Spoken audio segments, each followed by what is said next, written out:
FAHI's Four Corners working groups are working on our strategy in an exciting and dynamic way.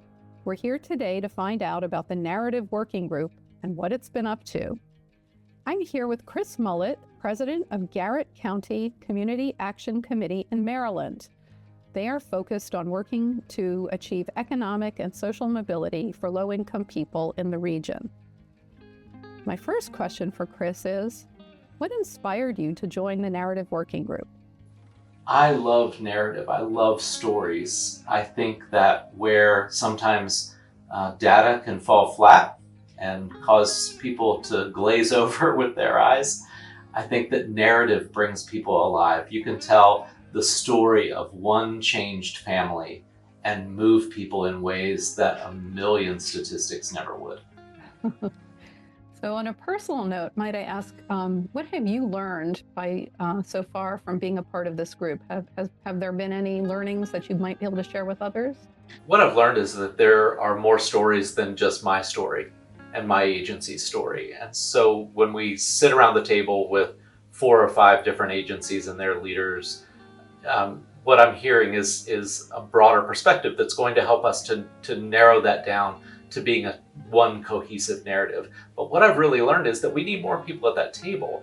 If 4 or 5 agencies are making a decision about the narrative for an association that is made up of 50 plus agencies, I think that that's not enough. And so I think what I've really learned is that we need more people at this table so that we can hear more of the narrative and have that distill down into our cohesive narrative.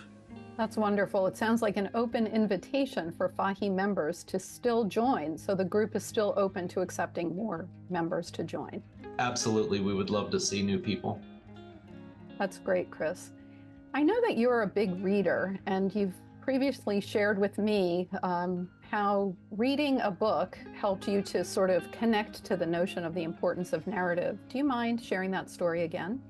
Absolutely. I was working in a thrift store in Philippi, West Virginia, where Alderson Broaddus College used to be, and I found a book in that store called Stinking Creek: Portrait of an Appalachian Community, and it was from Knox County, Kentucky.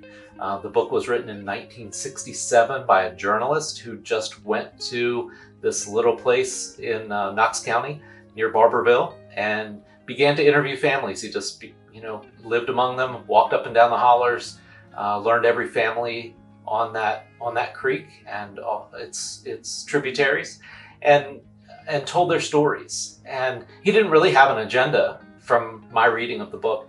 It was just to let them tell their own stories. And that really was impactful to me. I just finished my 4th reading of that book recently. It just popped up. My mother-in-law recently passed, and I had loaned it to her. And so when we went to her house, we found it there among her things. And that kind of thing really is impactful to me, and I think will be impactful to others. Wonderful. Thank you so much. Absolutely. Thank you. Thank you, Chris, for providing this update and sharing your insights on why narrative is so important. We look forward to hearing more from all 4 working groups as they advance our strategy and continue supporting our mission to build a thriving Appalachia.